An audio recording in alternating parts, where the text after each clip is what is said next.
not going to make a speech.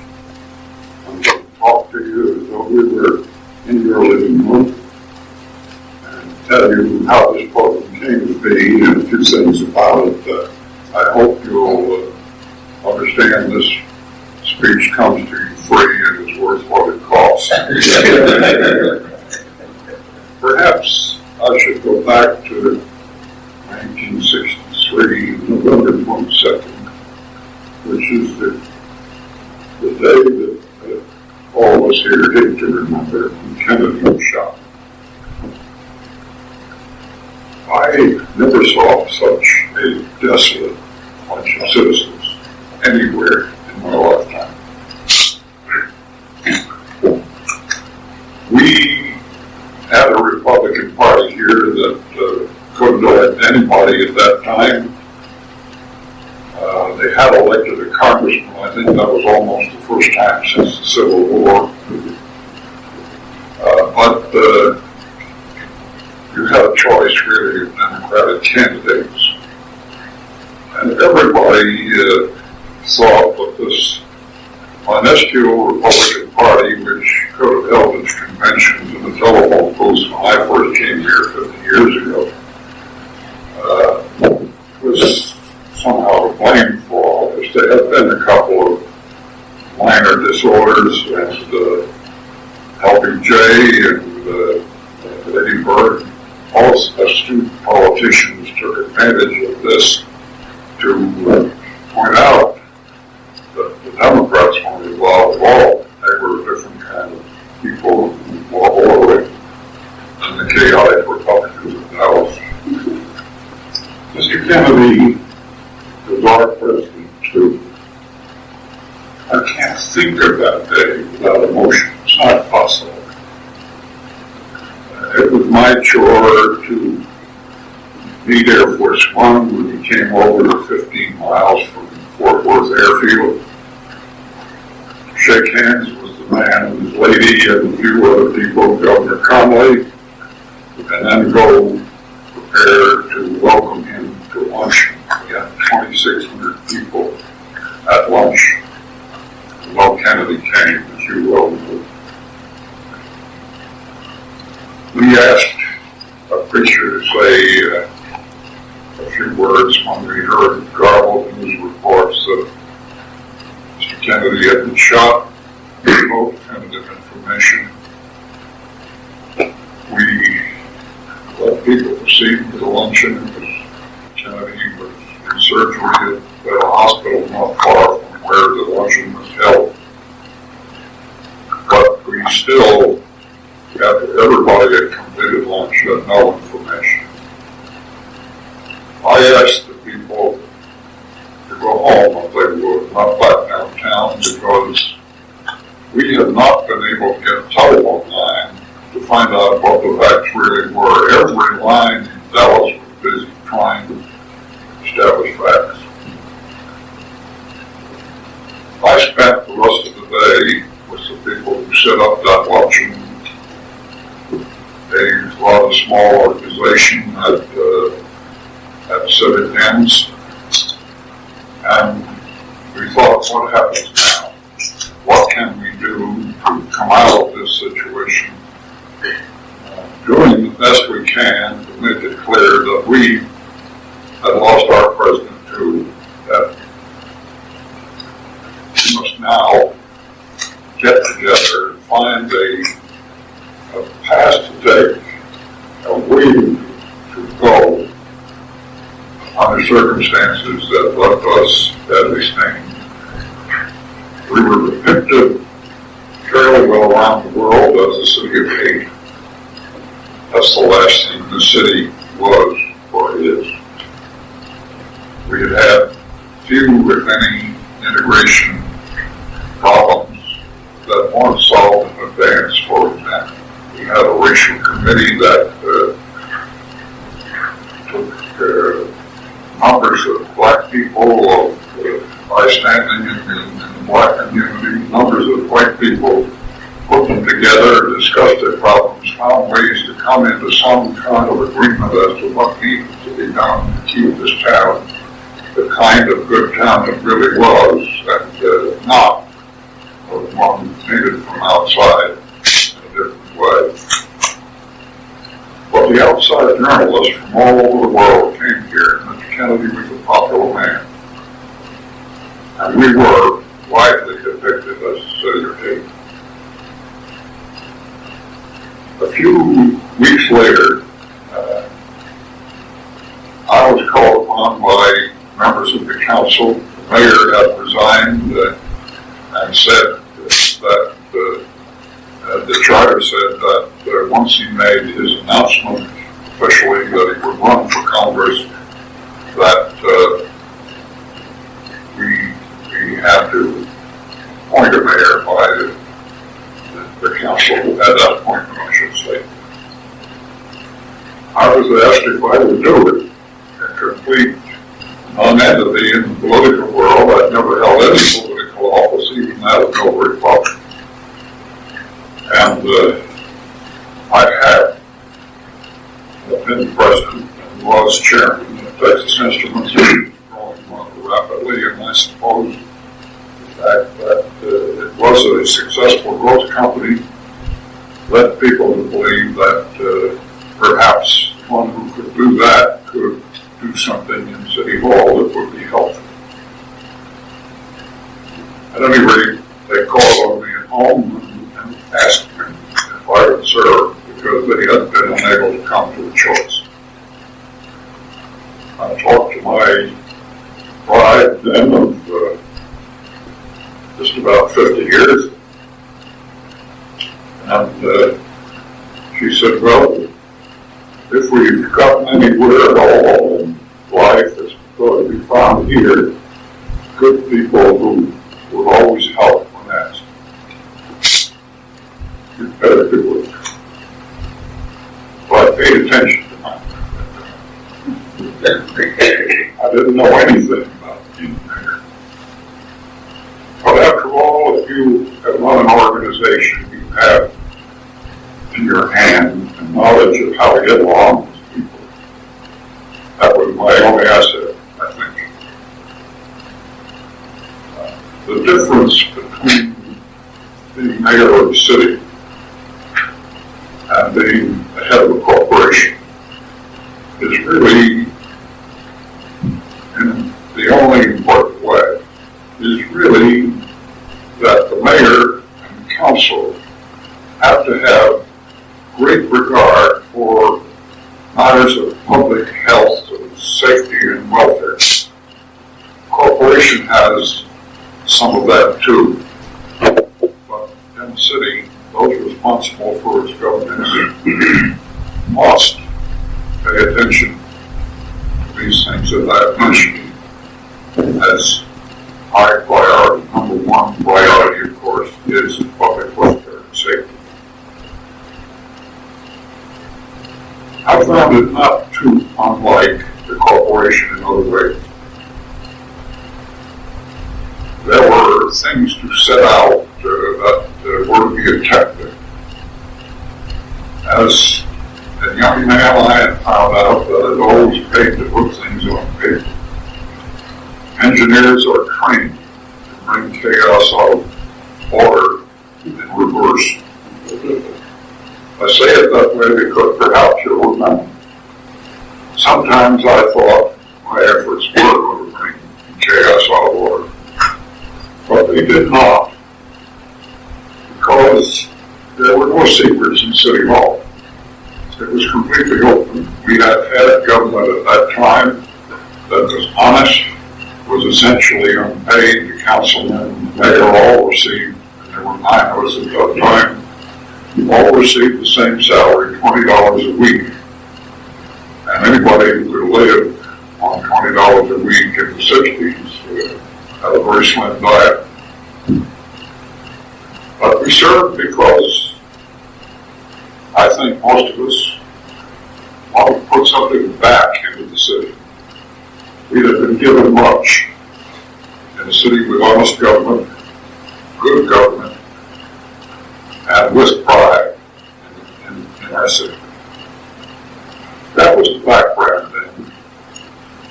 That all people, as I used to say, carried their heads out of their arms, and men or men boy upset, despairing of exactly how we could get at the repair job to our reputations and restore the faith of citizens in other places that we were decent people. I only knew one thing to do that came out of corporate experience: sit down in the corner by myself with a pad and pencil and begin to think about how you get something done. What the problem is number one. Understanding that is halfway there. Having understood it and having some sense of how to proceed with accomplishment of the problem, I also had to know, as a neophyte, it was necessary for me to enlist about everybody in the game. Now, the thing about the goals program that makes it easy to sell if properly presented is that it is a systems approach to solving difficult, complex, sometimes impossible problems.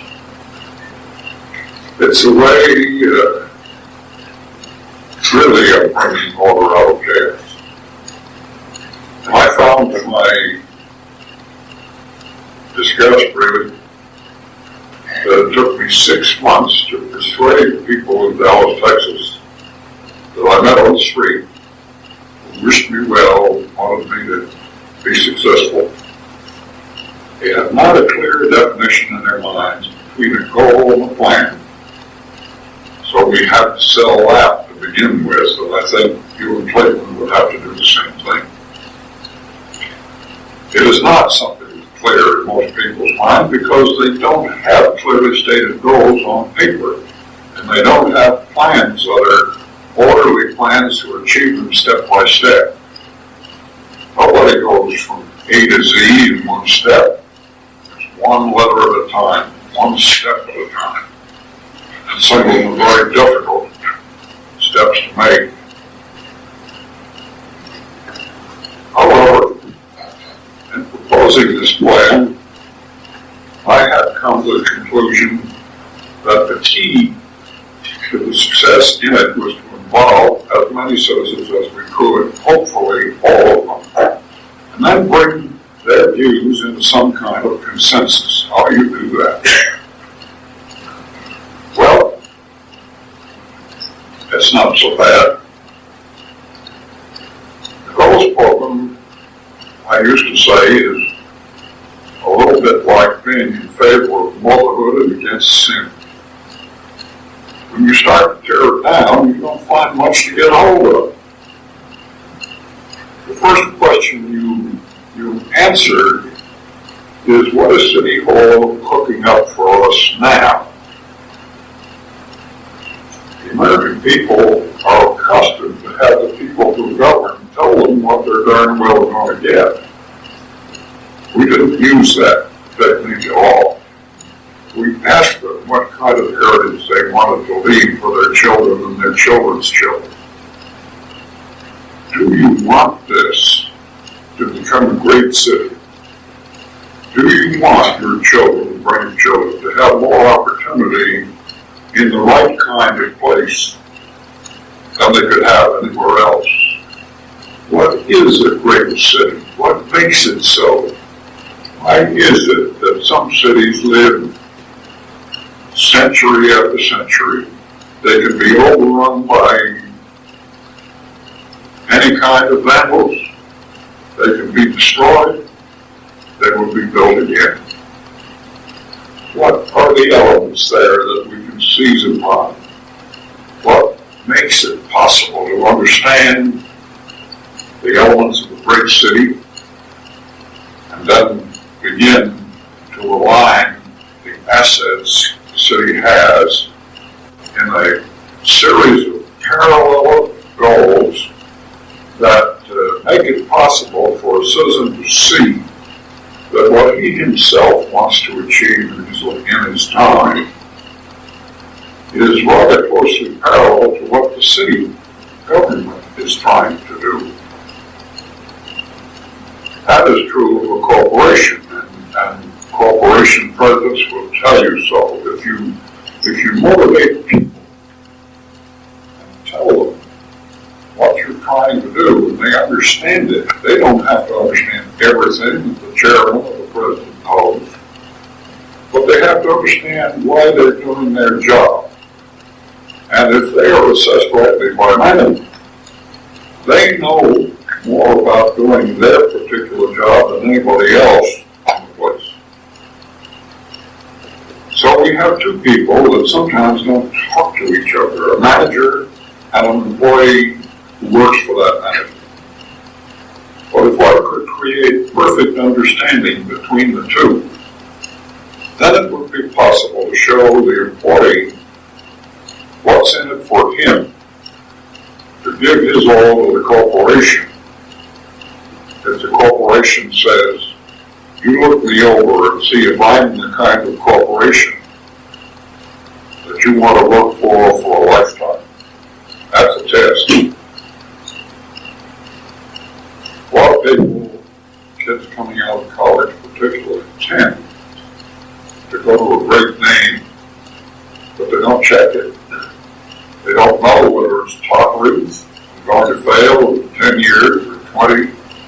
They don't know whether a reputation is for always being fair or equitable. They don't know, therefore, whether it is worth their while to dedicate their lives to doing what the corporation wants them to do in its effort to reach its goals. Now, these are statements about the attitude of people and the motivation of people. Will they work when you put them to the test? Well, we went to a lot of trouble, and it was a long process in which we tried to find out what we knew.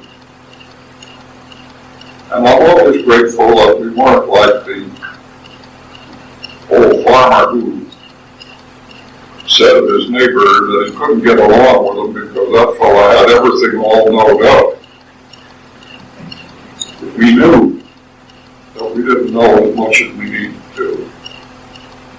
We knew that we had to understand every bit of how it was and why it got that way before we started out to change anything. And if we changed it, we knew that we wanted to change it the way people told us they wanted it to be, not the way we in government go darn well wanted it to. That would have been a failure in the beginning. I'll divert it a minute to tell you that I have been to Cleveland. Sometimes my friends say, well, I've been everywhere, including to Fort Worth and 3 scaffoldings. That expresses broad experience, particularly if you're a calf. I found out one thing about Cleveland I think you agreed to at once. And unfortunately, Dallas has some of the same trouble. Wherever you are in Cleveland, when you decide you want to go somewhere else, you get a taxi. It's going to cost you at least $20 to get there. Those miles along the lake are laid out so that the taxi man ought to get rich, whether he does or not. And we have it here too. There have never been taxis. I found it coming here. The bus is supposed to run on schedule, didn't. So I couldn't get either, and I used Shank's mare. I was late. I'm sorry about that. Now, how do you get at this thing? What are the mechanics? Well, the first thing is to look at everything you do. I found out after living here about 30 years, I thought I knew everything about Dallas I needed to know. I did not. I knew practically nothing. You go the same route to work every day. You pass the same houses. You pass the same factories. You see what seems to be a good cross-section. You tend to forget falling into that routine that everybody is an individual and different from every other. Now, how do you get at this thing? What are the mechanics? Well, the first thing is to look at everything you do. I found out after living here about 30 years, I thought I knew everything about Dallas I needed to know. I did not. I knew practically nothing. You go the same route to work every day. You pass the same houses. You pass the same factories. You see what seems to be a good cross-section. You tend to forget falling into that routine that everybody is an individual and different from every other. that the occupations that seem so simple from the outside are sometimes very tough ways to make a living. That some people won't make it. And they're in deep pain of one kind or another, whether it's physical or mental. And other people seem to be lucky and they have everything. I don't know many of those lucky people. I think most of them have done well or done so with the work ethic to guide them most. It is best if it's on a good roadway. That's one of the characteristics of the great cities. It didn't work in Dallas. The stream we have is a creek all summer, Kennedy River so-called. When it's in flood, you could call it a river, then you're trying to run from it. How do you take a city like that and treat it like Rome or Paris or London or Beijing? No way. What made Dallas then what it was at that moment? We sort of took it apart, just as you would pull apart a jigsaw puzzle, and did the best we could to make an analysis of each piece of the puzzle in the main categories that affect its potential. That's where we found out how ordinary would work. And I hate to say this, but you're going to find out if you do this thing. That it's more difficult. Then you proceed from there with an effort to pull people together to discuss. Say, let's see if we can find out how to do this thing of goal setting that has seemed in other cities to work so well. In other cities it has not worked at all. We look back to the fact that when you think you know what you're trying to do, up here, about 99 times out of 100 you do not. If you will put it on paper and look at it constantly for a while, you find out that the statement you made a few years ago is no longer true. What you're trying to do. When you were a small boy, you wanted to be a policeman and wear brass buttons, or a fireman and wear a fireman's hat.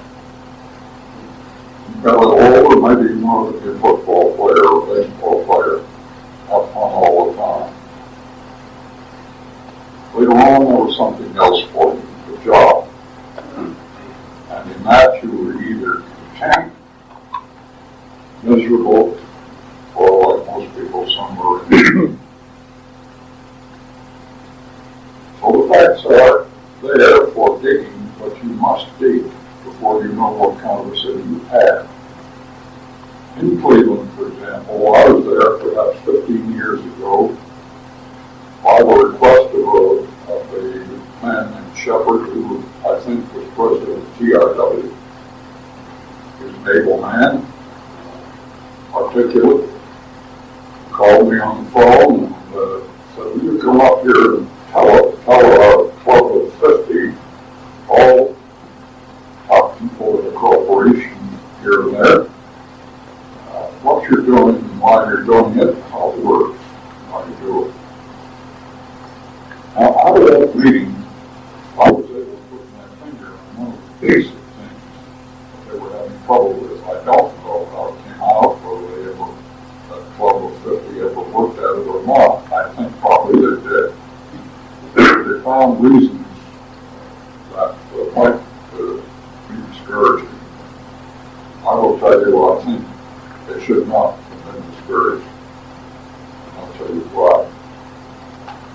The reason that I can say that is that here, we very often went to schools, churches, high schools to get them because they were bigger and had bigger rooms for an assembly of people. Because those people were trying to find out how they could improve their condition. And they saw a light, even if it was at the end of a long tunnel. They wanted to get to came to the goals meeting, many of them was grave doubt that there was anything in it for them, but they changed their minds. One black lady said to me when we went out of town to have our first discussions, today I became an American in my own mind. I had a voice, and everybody listened. Everybody likes to have a voice in what's going to be done with his town and his city. He likes to be heard. He doesn't like to be brushed off. It became a policy matter in City Hall to get people to come to City Hall to help find solutions to problems, not to be brushed off. You heard a few minutes ago from the man who was city manager at that time, Coach Schroeder. He thinks one of the things we accomplished was to raise the expectations of everybody in town. I agree with him. It's not the only thing, but it's one important thing. But you have to be able to understand what you can do with those expectations, how you can reach their aspirations or make approaches to reaching them before you make championship long-distance promises. That's the difference between the federal government and the local government. The local government deals at first hand with the nastiest of the problems, and they find out what the truth is, and they try to act upon it. Very often they are negated by governments at higher levels. I remember very well, for example, the frustration of the mayor of El Paso, who was a highly educated man with a PhD, who wanted some inexpensive housing for people who had no place to go and were building houses out of old 5-gallon cans and bits of plywood that were scrapped from the life. The federal government took that over and built the housing against the recommendations of the El Paso government. And nobody came to live in the housing. They didn't ask what was wanted and what was needed before they built it. That's an example of what happens to you when you don't know what your goals are on paper, and you're going around in a daze thinking that you know what you're doing. In Washington, I heard the phrase, if you don't know where you're going, any road will get you there. Remember that when you get involved in this process. You can make a precise assessment of where you want to go and what your plans are to get there, but you must then do several things. Having the facts, having a dream that somebody has come out of a conference with, you have to know what resources you have, how much money it'll cost to get to those goals, how much manpower, how much materials that may be scarce or non-existent. So you look at the cost of where you want to go, and you look at the resources that you have to get there. You can estimate these things. You can't estimate them very well until you have had some people help you with them who are experts in that particular line. You will need some consultants. I don't like them as well as I would like to like them, because their expertise comes to you. You pay a high price for them, and when they leave town and give you a report, you have learned what they think, but you have not developed your own people to the degree of resourcefulness where they can solve the answer, to find the answer themselves. So it's a mixed bag. I don't want to go through that whole process. You may have already heard what it is. But it is on paper. You can have it. You're welcome to it. here who will tell you that some 87 people went out of town for 3.5 days, and we deliberately picked them to be people who were dissimilar. There were blacks, there were Mexicans, there were whites, there were people who were college presidents. Maybe they wore 2 or 3 hats. Maybe they were heads of institutions of some kind, hospitals, schools, you name it. We have all the professions represented, and represented by people who have opposing viewpoints. How do you pull these people together? You can only do so if you have people who are willing to get a little and take a little. We have no petty waste in that 87 group, I'll tell you. One of the minorities, of course, is women. Women have things to do at home. Men can get a day off when they do. But we didn't have as many women as we would have liked, but we had some that were just housewives. One woman with her husband finally developed a chain of restaurants, and her chief competitor was there too. The man who headed up the AFL-CIO was there. We tried to make it possible for him to sit next to the best union leader we had. We had a rabbi, a Catholic priest, a couple of Protestants of assorted varieties, and we put them all together and put them with their opposites, not together where they could get together in little cliques. This was a way for them to find out, as they told me during this 3.5 days. But you know, I was surprised. That damn union man had a lot of sense. He thought something that he should be complaining about. And at the same time, the union man found a little room in his mind for some of the managers he'd been fighting so hard with. So you put these fellows together and let them scrap it out verbally. Hope they don't use physical means. And then you have it all listened to by reporters who are skilled in saying the same thing that people say, except in fewer, more precise words. We call them rapporteurs.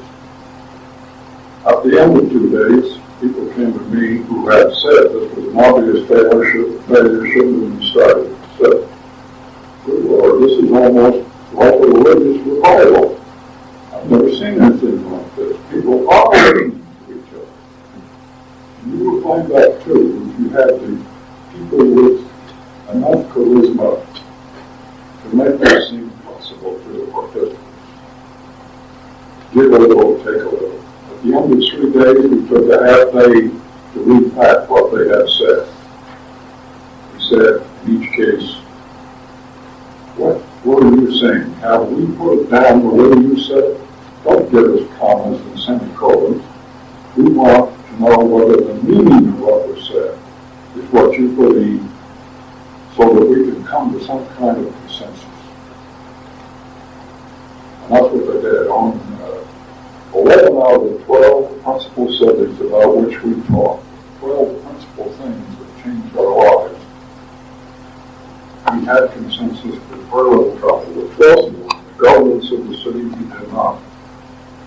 So we hassled at them as hard as we could. The day was Sunday. Nobody wanted to start a fist fight on Sunday. And they were away from home where just would have resulted in them being in the court anyway.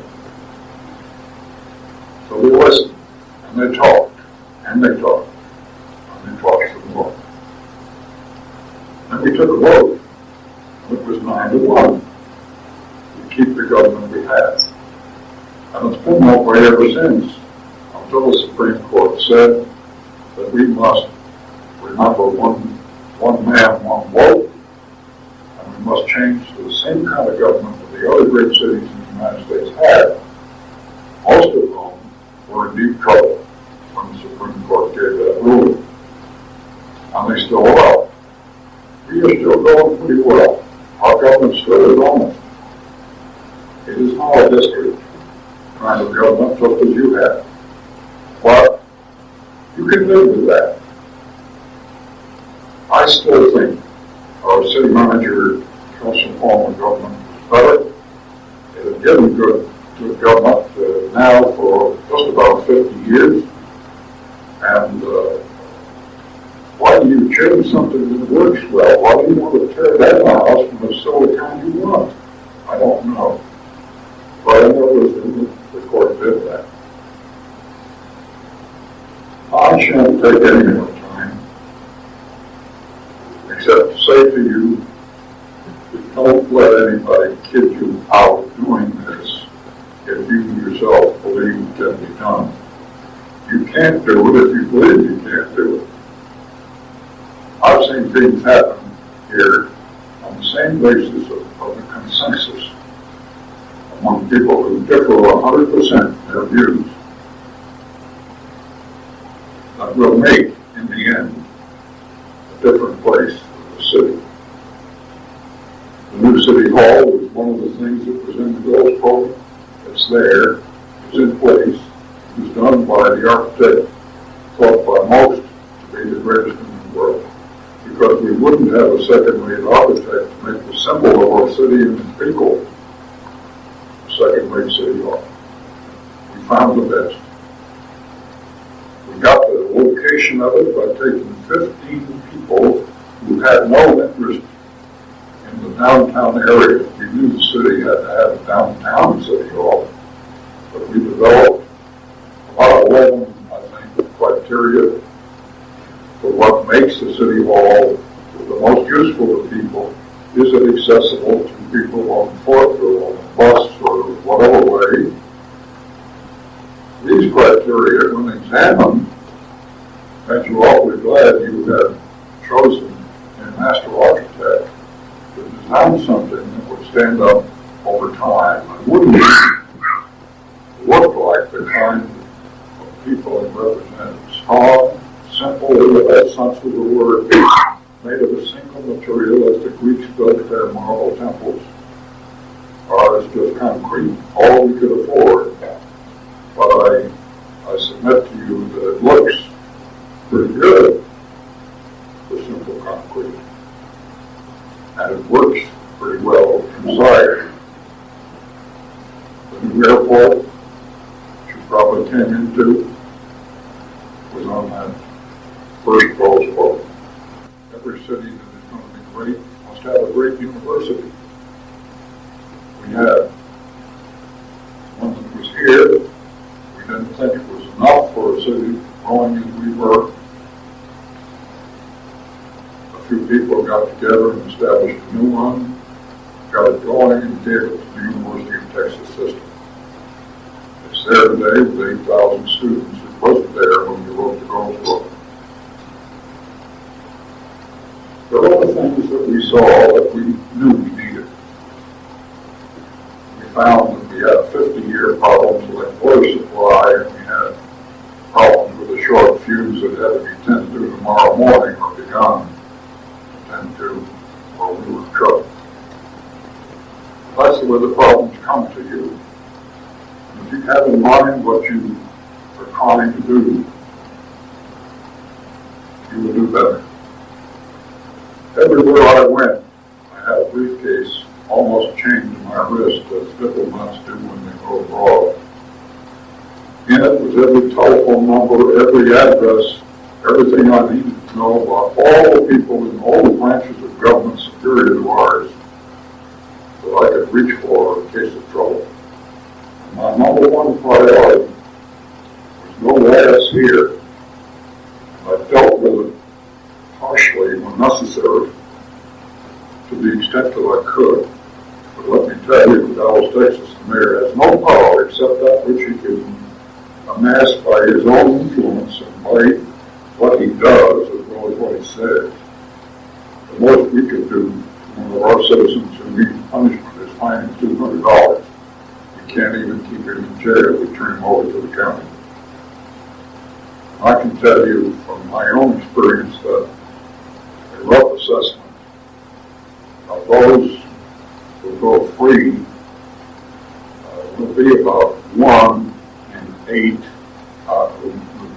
go free will be about 7 in 8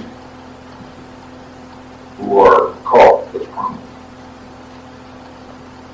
It's a little bit of a hard life to be a mayor or a councilman. I used to describe it as being on a moving belt, going about 10 miles an hour on the road, trying to run on it against the grain. And every time you think you're catching up, somebody changes the speed upward. And while you're running on it, people are helping you with assorted missiles from vegetables, perhaps, to something more lethal. But it's what you have to do. That's your job. You must do it. There's no compromise with it. There are never enough hours in the day.